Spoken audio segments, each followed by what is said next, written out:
Hello, and welcome to this week's episode of Pink Paranormal. This story is from Reddit user VALASANDRA. I had an entity attached to me for 5 years, and it was my fault.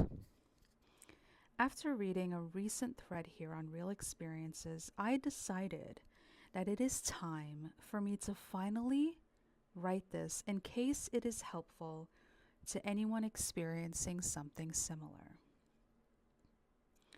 Sometimes, when you flip a switch, you can't unflip it. When I was 24, in the spring/summer of the year 2000, I was collecting and reading a lot of books on the occult, philosophy, and religion.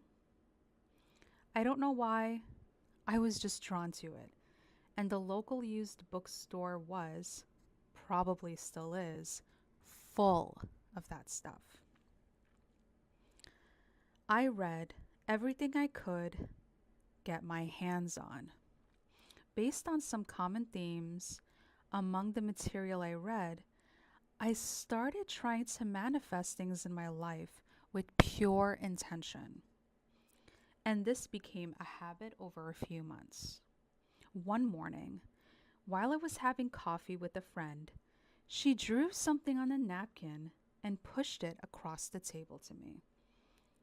I asked what it was, and she said, "It's your aura. You're on fire." I asked, "Is that good?"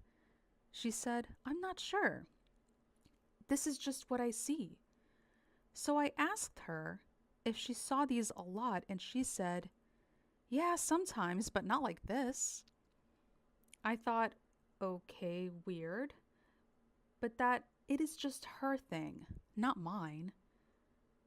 But maybe it means I'm onto something. I went through a dark time that year due to a very hurtful breakup. Emotionally, I was a wreck. By late summer, this feeling of manifesting things was so familiar that it was just second nature. Not that it ever did anything until that one night. My intention invited something in when I was feeling weak, and I immediately knew that I had made a mistake. The next day, I donated all of my occult books to the public library and tried to mentally, cleanse my thought patterns of that intention. But it was too late. By then, I had a persistent feeling that there was something with me. Something bigger than I was. Tall, thin, or maybe more accurately, spindly. Dark, shadowy, or wispy, always at the corner of my sight. Or sometimes feeling that it was standing right behind me, even leaning over me, like when I was cooking. It didn't seem as bad when I was outdoors or with a group of people, but that summer, I spent a lot of time alone. I got used to it always being there, that feeling of a thing being close, almost like a constant flight or fight response. Around the time I was reading the occult books, I had also started a dream journal. I had suffered from sleep paralysis. This runs in the family on my mother's side. My intent was merely to remember more about my dreams. I felt this was important for some reason. Fun fact, it isn't. This came with side effects though. While it became much easier to remember my dreams, it also induced lucid dreams and eventually out of body experiences as I was trying to fall asleep. These experiences were all terrifying to me. I have a totally different wild story about that, but I don't want to get off topic. Let's just say that just because it is a lucid dream, or OOBE, it doesn't mean you're the one driving. Several nights in a row, I saw it clearly as I was on the edge of an out of body experience. By this, I mean that one moment I'm lying in bed with my eyes closed, falling asleep, and the next moment I'm separated from my body by a very small distance, maybe an inch or so, and I don't have any eyes that I can close.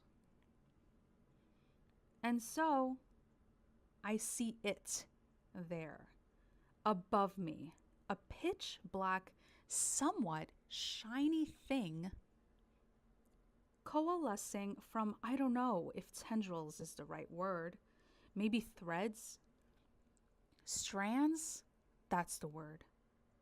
Coalescing from black strands above me, and from that I went straight into sleep paralysis.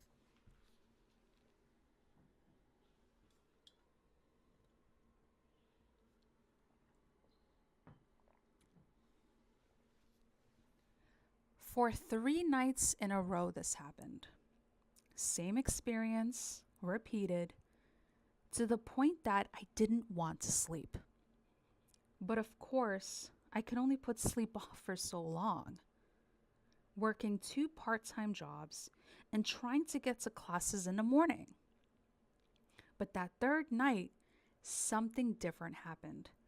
Right was when I was on the verge of sleep paralysis, but while I was in that out of body stage, something else came in and chased the entity off. It was smaller and brighter, and instead of sleep paralysis, I sunk back into my body and slept deeply that night, waking up refreshed. Did the entity go away? Definitely not. I could feel that it was still around, but it seemed like it would rarely try to get close after that encounter. After a few years, I had nearly forgotten about it. The out-of-body experiences and lucid dreams stopped, but the sleep paralysis continued as it always had. Time passed, and I moved out of state for work to the New Orleans area. One late night in 2003, my then girlfriend woke me up and said, "It's staring at you from the doorway." Now, I hadn't told her anything about my experiences years before, but I knew exactly what she was talking about. I didn't say a word that night, but the next morning she brought it up at breakfast. She told me that she could see demons and angels, and that her grandmother could as well.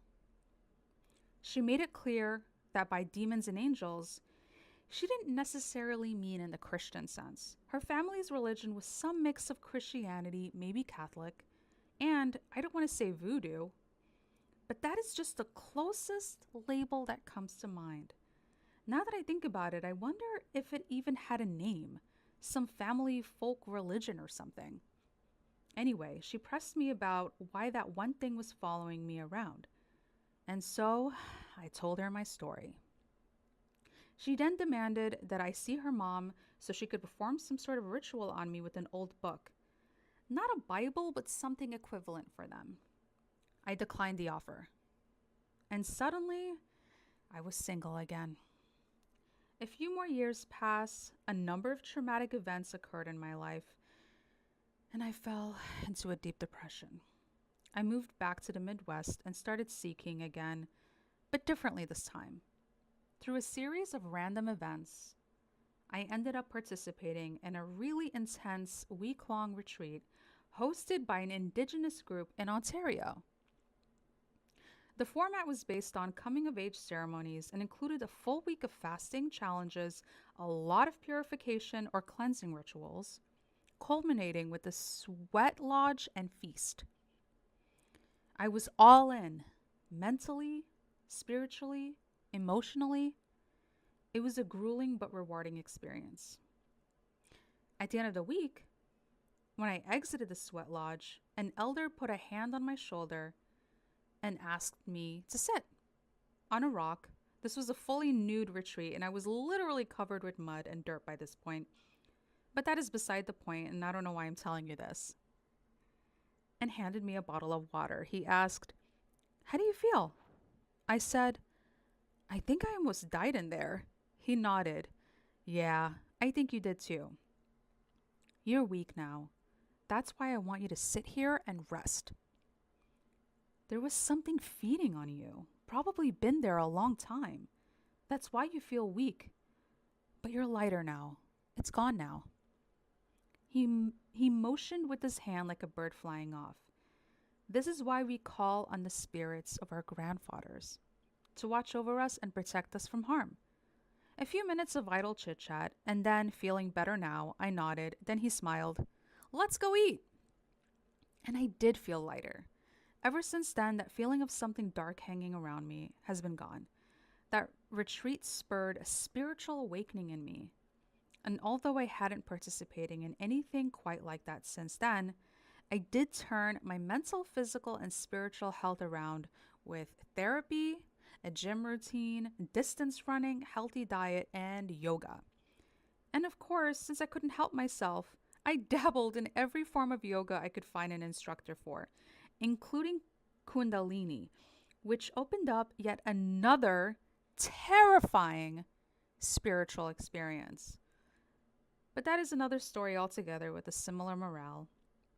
I apparently didn't learn my lesson the first time, but fortunately, this one had no long term repercussions. Wow, this took a long time to write. And I'm sorry about all of the meandering, but I wanted to report my experience as it happened. My point is, my experience says that it is possible to open a door that you can't close on your own. I had multiple opportunities to receive help in dealing with this, but I passed most of them up by being in denial. Please be careful with your mental, emotional, and spiritual well being.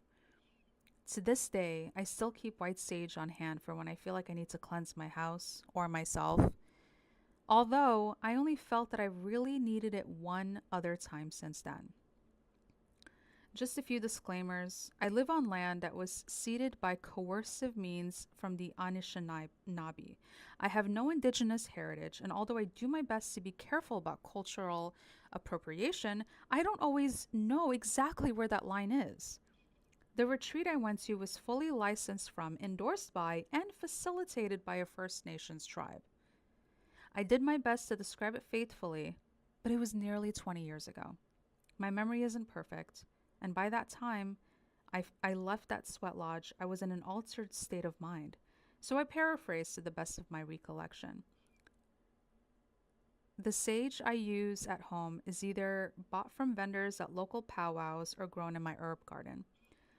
The gratitude I feel to the facilitators of that retreat is real. Thank you for listening to the first episode of Pink Paranormal, and I hope to read another good story soon.